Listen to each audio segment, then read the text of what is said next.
तुमने तो बिल्कुल मेरी तस्वीर उतार कर रख दी। तुम तो वाकई बहुत ही अच्छे चित्रकार हो। तुम्हें तो केशव नगर के महाराज विक्रम के महल में होना चाहिए। नहीं, मुझे जंगल में रहकर ही शांति मिलती है। मुझे महल में जाने का कोई शौक नहीं। राहगीर कुछ मुद्राएं आदित्य को पकड़ाता हुआ वहां से चला गया। आदित्य खुश होते हुए अपने गांव पहुंचा ही था कि तभी मुखिया आदित्य से बोला, कैसे हो आदित्य? लगता है आज तुम्हारी आमदनी अच्छी हुई। सब ईश्वर की कृपा है मुखिया जी। मैं मनुष्य के चित्र बनाता हूँ और उसके बदले वो खुश होकर मुझे कुछ मुद्राएं दे देते हैं। आदित्य, चित्र बनाने की जो प्रतिभा तुम्हारे अंदर है, विश्वास करो, ये प्रतिभा इस संसार में केवल कुछ ही लोगों के पास होती है। मुझे विश्वास है कि एक दिन तुम्हारी ये प्रतिभा महाराज तक जरूर पहुँचेगी। आदित्य मुस्कुराता हुआ अपने घर की ओर चला गया। अगली सुबह जब आदित्य सोकर उठा तो अपने दरवाजे पर राजा विक्रम के पुत्र राजकुमार अशोक को देखकर वह बुरी तरह से चौंक पड़ा। राजकुमार, आप इस गरीब के घर पर? हमने जब तुम्हारे बनाए हुए चित्र को देखा, हम स्वयं को यहाँ आने से रोक नहीं पाए।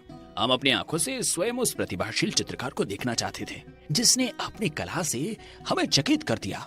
ये तो आपका बड़प्पन है राजकुमार, बड़प्पन नहीं आदित्य, ये सच बात है। अच्छा सुनो, मैं तुम्हारे पास एक बहुत ही खास काम से आया हूँ। कैसा काम राजकुमार? आदित्य, हम तुम्हारी प्रतिभा को अपने आंखों से देखना चाहते हैं। तो सच बात कहें तो हम तुमसे एक चित्र बनवाना चाहते हैं। राजकुमार की बात सुनकर आदित्य खुश होता हुआ बोला, जैसी आपकी इच्छा राजकुमार। मैं आपका इतना सुंदर चित्र बना दूंगा कि आप देखकर ही प्रसन्नता से झूम उठेंगे। ठहरो आदित्य, मैं यहाँ पर अपना चित्र बनवाने के लिए नहीं आया। मैं चाहता हूँ कि तुम अपनी कल्पना से एक ऐसी सुंदर लड़की का चित्र बनाओ जिसे देखकर हर व्यक्ति मंत्रमुग्ध हो जाए।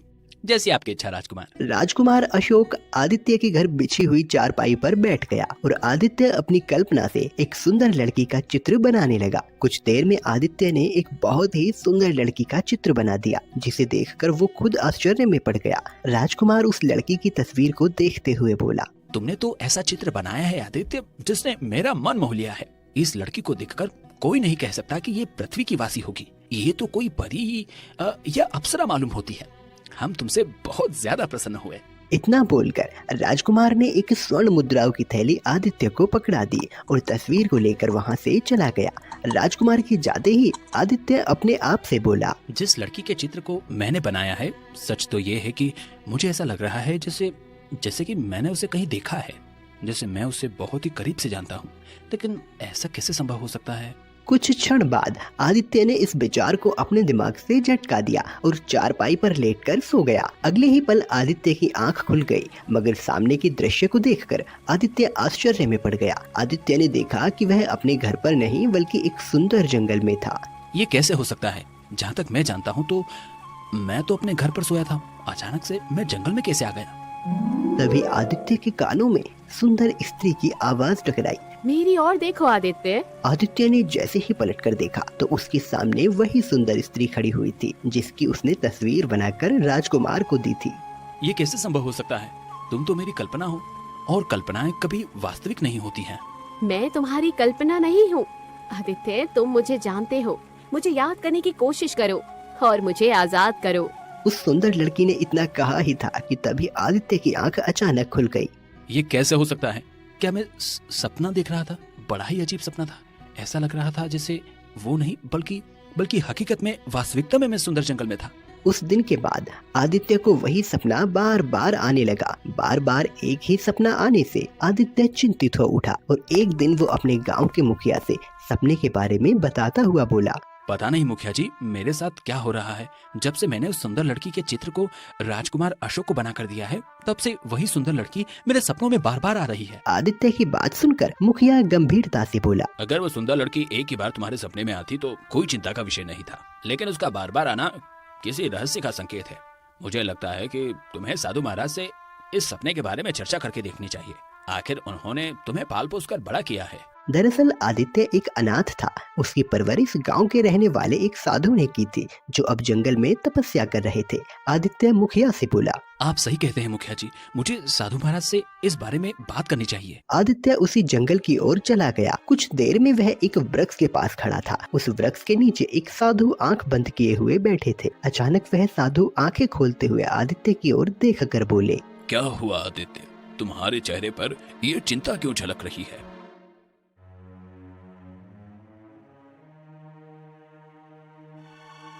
साधु महाराज, मुझे यही सपना बार बार आ रहा है। आदित्य की बात सुनकर अचानक साधु के चेहरे पर गंभीरता झलकने लगी और वह आदित्य से बोले, तुम्हारे सपने का बार बार आना एक रहस्य का संकेत है आदित्य, परंतु तुम चिंता मत करो। वो जो भी रहस्य है अभी उसके खुलने का समय नहीं आया। तुम कुछ दिन और इंतजार करो, समय आने पर सारे रहस्य खुलकर सामने आ जाएंगे।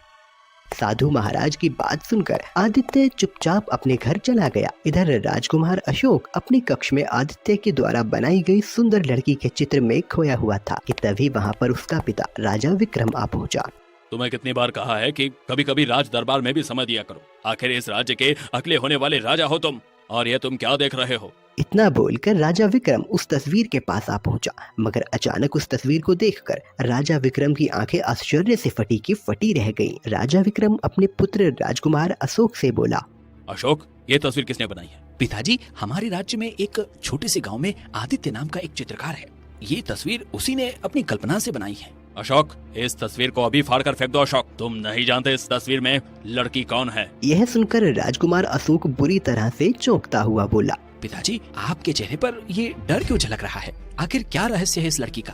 अपने बेटे की बात सुनकर राजा विक्रम रहस्यमय अंदाज में अशोक से बोला, तुम अपनी माँ के बारे में क्या जानते हो? वही जो मुझे बचपन से बताया गया है कि मेरी माँ मुझे जन्म देते ही इस संसार को छोड़कर चली गई थी। नहीं अशोक, ये पूरा सच नहीं है। पूरा सच क्या है मैं तुम्हें बताता हूँ, आओ मेरे साथ। राजा विक्रम अशोक को अपने महल के एक गुप्त कक्ष की ओर ले गया जो बरसों से बंद पड़ा था। उस कक्ष को देखकर राजकुमार अशोक चौंकता हुआ अपने पिता राजा विक्रम से बोला, पिताजी, ये कक्ष तो वर्षों से बंद पड़ा है। इस कक्ष में आने की तो किसी की इजाजत ही नहीं है। यहाँ तक कि आपने मुझे भी इस कक्ष के पास खड़े होने से मना किया है। समय आ गया है कि अब तुम्हें सच्चाई बता दी जाए।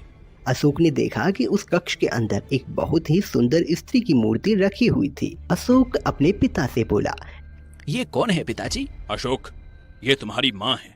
यह सुनकर अशोक बुरी तरह से चौंकते हुए बोला, क्या कहना चाहते हैं आप? ये तो पत्थर की मूर्ति है।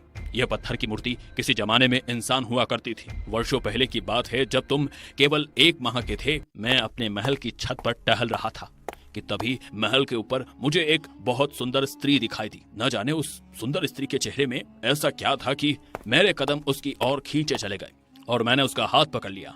मगर जैसे ही मैंने उसका हाथ पकड़ा, उसने क्रोधित होते हुए मुझे धक्का दे दिया और गुस्से से मेरी ओर देखकर बोली, तूने मुझे स्पर्श करके मुझे अपवित्र कर दिया है। मानव, मैं तुझे श्राप देती हूँ कि तू अब किसी भी स्त्री को पत्नी के रूप में स्पर्श नहीं कर पाएगा। तेरी पत्नी भी पत्थर की बन जाएगी और अगर तूने दूसरा विवाह किया तो वो भी पत्थर की बन जाएगी। इतना बोलकर वो सुंदर स्त्री रंग बिरंगी किरणों से गायब हो गई। जानते हो वो स्त्री कौन थी?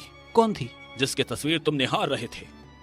राजा विक्रम की बात सुनकर अशोक के दिमाग ने काम करना बंद कर दिया। राजकुमार अशोक इस समय महल से बाहर निकल गया और उसने अपने घोड़े का रुख आदित्य के गांव की ओर कर लिया। कुछ ही देर में राजकुमार अशोक आदित्य के घर के अंदर खड़ा हुआ था। राजकुमार अशोक को देखकर आदित्य बुरी तरह से चौंक उठा।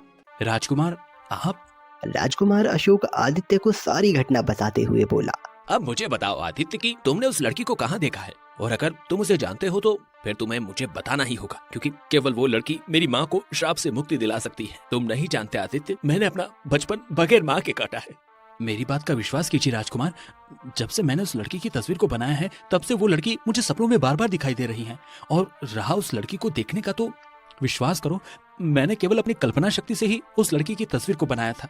ये असंभव है आदित्य, कल्पना से बनाई हुई लड़कियां वास्तविकता में नहीं आती। और मेरे पिताजी ने दावा किया है कि जिस लड़की ने मेरी माँ को श्राप दिया था वो वही लड़की है जिसका चित्र तुमने मुझे बनाकर दिया है। जिस तरह तुम्हें तुम्हारे सवालों के जवाब चाहिए, उसी तरह मुझे भी अपने सवालों के जवाब चाहिए। चलो मेरे साथ। आदित्य उसी समय राजकुमार अशोक को लेकर फिर से साधु महाराज के पास पहुंच गया। राजकुमार अशोक को देखकर साधु के चेहरे पर रहस्यमय मुस्कुराहट आ गई और वह आदित्य की ओर देखकर बोले, समय आ गया है आदित्य रहस्य से पर्दा उठाने का। क्या कहना चाहते हैं आप? मेरी बात ध्यान से सुनो। तुमने जिस लड़की का चित्र अपनी कल्पना से राजकुमार अशोक को बनाकर दिया था, वो लड़की वास्तविक में मौजूद है और वो लड़की कोई और नहीं बल्कि तुम्हारी पत्नी है। साधु की बात सुनकर आदित्य के दिमाग ने काम करना बंद कर दिया। साधु महाराज, जहाँ तक मैं जानता हूँ तो आपने मुझे पाल पोस कर बड़ा किया। जब मेरा विवाह ही नहीं हुआ तो फिर मेरी पत्नी कैसे हो सकती है? ये पूरा सच नहीं है। आदित्य, सच बताऊं तो कुछ वर्षों पहले तुम मुझे इन्हीं घने जंगलों में बेहोश मिले थे। मैंने अपनी दिव्य आंखों से देखा, फिर तुम इस पृथ्वी लोक के वासी नहीं थे, बल्कि परी लोक के वासी थे। मैं तुम्हें बहुत मुश्किल से होश में लाने में कामयाब हो पाया, और जब तुम होश में आए तुम्हें कुछ याद नहीं था। तुम्हारा दिमाग एक नवजात शिशु की तरह था। मैं समझ गया कि तुम्हारी याददाश्त जा चुकी थी, इसलिए मैं तुम्हें अपने गांव लेकर आ गया और तुम्हें अभी भी इस बात का एहसास नहीं होने दिया कि तुम पृथ्वीलोक के वासी नहीं हो। अगर मैं पृथ्वीलोक का वासी नहीं हूँ तो फिर मैं कौन हूँ? तुम्हें गांव में लाने के बाद मैंने तुम्हारे बारे में पता लगाना प्रारंभ किया। कुछ समय बाद मुझे पता लगा कि पृथ्वी पर एक बहुत ही खतरनाक जादूगर अमर होने के लिए एक काली तंत्र विद्या कर रहा था। उस काली तंत्र विद्या की प्रक्रिया के अनुसार उसे परी लोक से एक परी का अपहरण करके पृथ्वी लोक आना था, और उस जादूगर ने ठीक वैसा ही किया। अपनी काली शक्तियों से वो परी लोक में पहुंच गया और वहां परियों की रानी सुलेखा को वो यहाँ लाने में कामयाब हो गया और उसे बंदी बना लिया। जब तुम्हें इस बात का पता लगा कि तुम्हारी पत्नी को पृथ्वी लोक का वासी जादूगर अपहरण करके ले गया है, तब तुम पृथ्वी पर आए। तुम्हारा और जादूगर से युद्ध हुआ और तुमने अपनी पत्नी को आजाद कर लिया, मगर युद्ध में तुम बुरी तरह से घायल हो गए। तुम्हारी पत्नी अपने जादू की शक्ति से तुम्हें बेहोश की हालत में घने जंगलों तक ले आई। उसे तुम्हारे लिए पृथ्वी लोक पर एक सुरक्षित ठिकाने की तलाश थी और वो सुरक्षित ठिकाने को तलाशने के लिए एक महल तक पहुंच गई, मगर महल में राजा विक्रम उस परी को स्पर्श करने की गलती कर बैठा। स्पर्श करने के बाद उस परी की आधी शक्ति चली गई। अब वो अपने परलोक वापस नहीं जा सकती थी। उसने राजा को श्राप दे दिया। जादूगर ने सुलेखा का फिर से अपहरण कर लिया, मगर तुम मुझे मिल गए। वो जादूगर लगातार 20 वर्षों तक एक काली सिद्धि कर रहा था। कल अमावस की रात है। कल की रात वो तुम्हारी पत्नी सुलेखा की बलि दे देगा। उसे ऐसा करने से रोकना होगा। तुम्हें उस जादूगर का अंत करना होगा आदित्य। जैसे ही तुम उस जादूगर का अंत करोगे, तुम्हारी याददाश्त और तुम्हारी शक्तियाँ वापस मिल जाएंगी और तुम्हारी पत्नी की खोई हुई शक्तियाँ भी वापस आ जाएंगी। साधु ने इतना बोला ही था कि तभी साधु के हाथ में रंग बिरंगी किरणों से चमकता हुआ एक चांदी का खंजर आ गया। साधु खंजर को आदित्य को पकड़ाते हुए बोला, वो जादूगर तुम्हें इसी घने जंगल में स्थित एक तालाब के अंदर मिलेगा। वो तालाब सुनहरे रंग की किरणों से चमकता है। तुम्हें बगैर देरी किए उस तालाब के अंदर कूद जाना है। जैसे ही तुम उस तालाब के अंदर कूदोगे, जादूगर के महल में पहुंच जाओगे। याद रखना, तुम्हें उस जादूगर पर खंजर से सीधे वार करना होगा।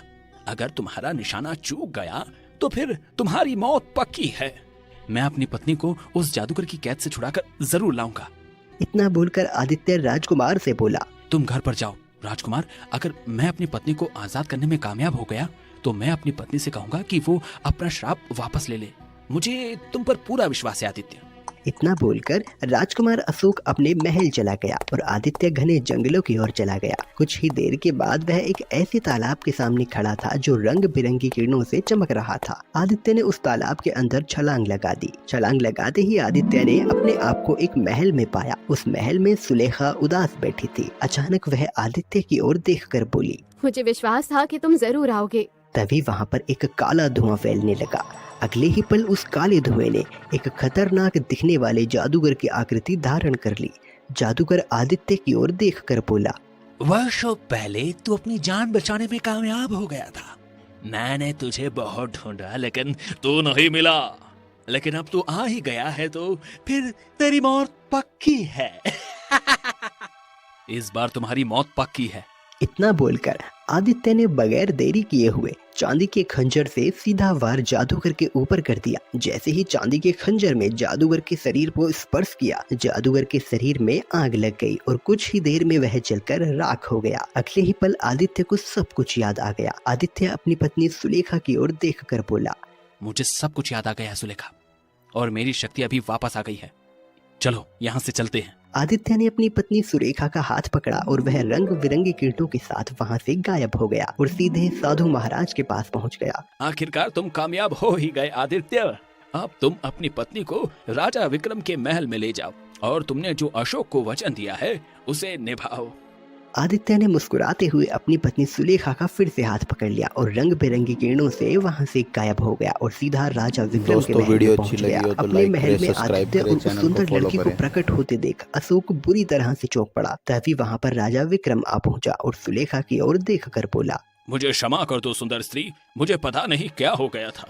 मैं अपना श्राप वापस लेने आई हूँ। मैं अपना श्राप वापस लेती हूँ।